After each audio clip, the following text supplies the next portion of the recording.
and after going through the module, you will know about the labor market, understand the labor market in India, and analyze the role of state intervention in labor market. Beginning with labor market and its functioning.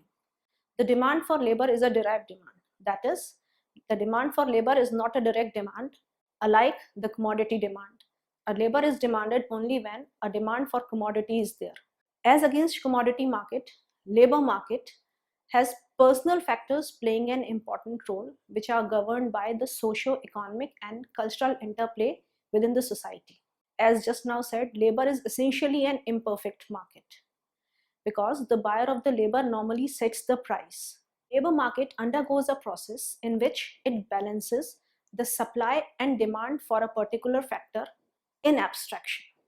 There are certain indicators of labor market. That means a labor market in any country can be studied on the basis of these indicators. The first is labor force, that is, that part of population which is ready to provide its labor. The second is participation rate. The participation rate can be calculated by dividing the labor force from the total population. The unemployment level is there and unemployment rate is there. The rate of unemployment means that the number of unemployed persons who are a part of labor force, and thus is calculated by dividing the number of unemployed persons from labor force. Employment rate is another indicator of labor market. Employment rate can be calculated by dividing the number of employed persons from total population. Labor market is governed by certain institutions. These institutions are the rules, practices, and policies that are related to labor market and its participants. The rules in labor market can be formal or informal, that is, are written or unwritten, or are followed by conventions and customs of the society. These rules can be universal or particular depending upon the location or region. Further, these institutions, they show us the systems, dynamics, and structure within labor markets and their constituents. These institutions reflect the different level of society's norms, values, cultures, and legal policies. That is, the interaction between the buyer of labor services and the provider of labor services. The labor market institutions are the cooperation governing the behavior of constituents, and the constituents of labor markets are the workers, the employees, the government, and the policymakers. Further, these institutions can be studied through the employment protection legislation. That is, the government of a state protects its employees through various legislations, and they form a part of labor market institutions. Collective bargaining is yet another institution. Wage determination policy, in which the government in a state-run society or the buyer of labor services in a privately owned institution decides the prices. Then, what are the institutions available that train and skill the labor? It also includes social security and income guarantee schemes. The income guarantee scheme can be the minimum wage as has been prescribed by the government from time to time, the unemployment benefit which government provides to those who are unable to get an employment in the market. Then under social security schemes, there are non-discrimination policies, non-discrimination on the basis of class, caste, creed, gender, and there are regulations for women and disabled employees. Further, there are certain national labor laws, and post-globalization, these institutions are also governed by international labor standards. In a developing country, labor markets are generally marked by dual labor markets. That is, there are formal labor markets and there are informal labor markets. So all those institutions and offices where a worker is working on a permanent salary or wage, they are formal markets, and informal markets are, there is an oral contract between the employment provider and the labor. The large share of labor in developing countries tend to be in the agriculture sector and rural sector. Other than these two categories, there are non-wage labor also. That is, all those people who are self-employed and secondly are working in the family business and are unpaid for that reason. In developing countries, there is a higher labor force growth. There are low human capital investments. That is, to enhance the skill of labor, there are less quantity of investment. Now coming to labor market imperfections. As has been told in the beginning, the labor market is the most imperfect market. This market can be flexible or rigid. Rigidity in the labor market creates market failure. Due to strong employment protection measures and other social policies, protecting workers create difficulty for the employers to deal in highly competitive markets. However, there is no strong relationship or any statistical data that proves that the linkage between employment protection measures and high unemployment rates are there in the market. Labor market policies like minimum wages, job security regulations, and social security are usually intended to raise welfare and reduce exploitation. But they actually work to raise the cost of labor in the formal sector and reduce labor demand, which further increases the supply of labor to the rural, urban, informal sectors and thus depress labor incomes where most of the poor are found. The excessive strict employment protection measure is one of the important contributor to persistently higher and long duration unemployment experienced in many developing countries since early 1980s. The reduced scope for flexibility for gaining competitive edge in the market. The increased costs to employers make difficult the dismissal of workers and make industries hesitate to hire new workers. Hence, less incentive is there for job creation. According to OECD, such relations has not been found. According to OECD, there is only a weak evidence for the negative impacts of labor market regulations. Moreover, labor laws and labor market policies are needed to ensure social justice for workers of developing countries.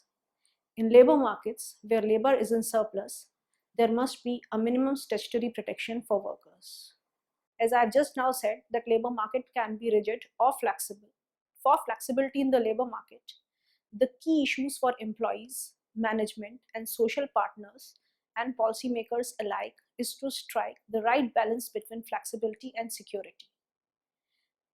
There are certain flexicurity points that should be adopted. Flexicurity means flexibility and security together.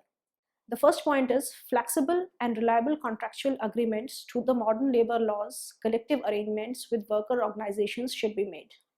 Secondly, comprehensive lifelong learning, that is continual training, opportunity for adaptability and employability of workers, and especially for the most vulnerable workers. Effective active labor market policies are also required, which helps people to cope with rapid changes and reduce the unemployment duration and ease difficulty of transition to new jobs. The modern social security schemes that provides adequate income support, encourages employment, and facilitates labor market mobility and broad coverage of social protection should also be undertaken. The labor can be exploited needs reforms and regulations. The labor policy, which has been undergone the neoliberal reformation in the 1980s and 1990s, did not produce big success in improving employment or other type of performance in labor markets. This shows that flexible labor market institutions are not the panacea for labor market problems.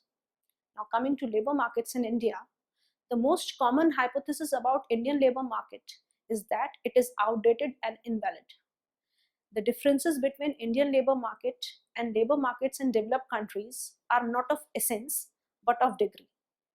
The Indian labor market is believed to be exceptionally imperfect. Actually, labor markets everywhere are more or less imperfect because of the peculiarities of labor, that the degree of imperfection should be rather more in a large underdeveloped countries with pronounced socio-cultural differences between different regions is to be expected. On the other hand, the historical tendency for geographical wage differentials to narrow and the evidence of gradual breaking of the barriers to geographical mobility suggests evolution of national labor markets. Similarly, the view that industrial labor, being mainly migrant, is not stable and does not have a high degree of commitment is not based on any evidence. The extent of instability has been very much exaggerated. Further, instability is at least partly the result of employers' policies of constantly changing the workforce so as to keep down wage bills. The existence of a single competitive national labor market is indeed difficult to conceive in a vast country like India. The simultaneous persistence of labor surplus as well as labor deficit areas in the country indicates that markets are more local and regional than national. To speak even of local or regional labor markets of all industries in a competitive sense may again not be theoretically acceptable on account of the mechanized and specialized techniques of production. But for a large part of labor supply and demand, mainly for unskilled and semi-skilled types, it may, however, safe to talk about the local and regional markets. The existence of wide geographical wage differentials in the same industry, inexplicable in terms of productivity differentials, suggest the absence of a labor market wider than local and regional, even for a single industry. On the other hand, relatively smaller inter-firm and inter-industry wage differentials at the local and regional level suggest the existence of local and regional labor markets with fair degree of competition. Historically, narrowing tendency of geographical wage differentials and evidence of losing holds of the barriers of geographical mobility clearly suggests the existence of a process of evolution of national labor market. Lack of mobility is the source of imperfections in the labor market, and the assertions denying the operation of market mechanism in case of labor are based on the alleged lack of mobility of labor in India. In India, the labor force can be divided into four categories. First, self-employed workers. Second, wage and salary earners. Third, casual workers. And fourth, unemployed workers. Of these, self-employed are most loosely connected to labor markets because of the possibilities of work sharing and work spreading in a self-employed enterprise. Non-contractual casual laborers have the closest connection to labor market on almost day-to-day basis. Same is the case with those unemployed who are actively seeking work. Contractual and hence stable hired employment with the same employer in the same job on a regular basis is covered in the description of wage and salary workers. Persons who are engaged in their own farm or non-farm enterprises are defined as self-employed. The employees in an enterprise can be either regular, salaried or wage employees, or casual wage employees who are normally engaged on a day-to-day basis. The casual wage workers, both in public work and other types of work, do not have any job security or social security. These workers, either in formal or informal sector or in a private household, are called informal workers. The regular salaried or wage employees are those working in other farms and non-farm enterprises and getting in return salary or wages on a regular basis and not on the basis of daily or periodic renewal of work contract. This category includes those getting time wage as well as those receiving piece wage, all salary, and paid apprentices, both full-time and part-time. This category of persons may therefore include persons engaged regularly on an hourly basis, temporary workouts, outworkers, etc. Now, coming to the state intervention in labor markets in India. State intervention is needed in labor market because it is an imperfect market. So, historically, state intervention into labor policies in India is directed towards ensuring both job security and income security. The laws are found to serve the organized workers primarily, while large masses of unorganized workers are without any security. To escape legislations, employers have substituted labor by capital, hired casual workers, and set up ancillary units. Consequently, output elasticity of employment has consistently declined, and there is marked actualization of workforce. Legislations have thus institutionalized and perpetuated labor market dualism. Reforms herein are necessary but should be implemented in a careful and phased manner to avoid deteriorating conditions in both the sectors in the name of uniformity. Linking retrenchment with area regeneration programs, upgrading employability quotient through training, allowing employers to transfer workers between units, providing and allowing employers to transfer workers between units, and providing easy credit and technical consultancy, cooperative formation would help the workers. Interaction between state and labor historically came into being as work became organized and some sort of regimentation of workforce was started. Laws and acts concerning labor originated to ensure regular and disciplined workforce to the modern sectors of production, that were mines, plantations, and factories. This was done to ensure that wavering commitment of workers migrating from traditional agricultural sector to these sectors does not create recurring shortage of labor and irregular production. There have been two basic tenets of labor policies in India related to the fields of A, employment securities, and B, minimum wages and other benefits. After independence, labor laws were enacted to eradicate labor exploitation and to shift the balance of power from the employers to the workers. The other objective was to enhance the welfare of the workers in general so that they can live with dignity. This was expected to spread prosperity to a larger mass of people in the long run. Employment security was provided through regulations and state interventions, and the market forces were substituted by forcing employers to ensure certain minimum standard. State intervention in determining wages has also been quite substantial in India and quite pervasive in organized sectors. The only area where labor laws, both regarding job security and adequate income, have been implemented with some fervor in India has been that of organized industries and public sector. Wages here have been fixed to ensure certain living standards. Revisions to wages have been fairly regular. Full indexation have been used in the intermediate periods. Annual increments have been systematic, and bonus and other welfare payments have been consistent. The objectives of state intervention in labor market have not been fulfilled in India. Why? It has often been argued that such interventions have achieved employment at the cost of employability. Legislations based on job type and working conditions criteria have institutionalized, propagated, consolidated, and perpetuated dualism in labor market. The assumption that slowly more and more workers will enter the formal sector where the modern legislations are operative has not come true. On the contrary, employment have increased in the form of informal jobs where employers are not encumbered by rules related to security of jobs and minimum wages, and therefore can exploit the workers.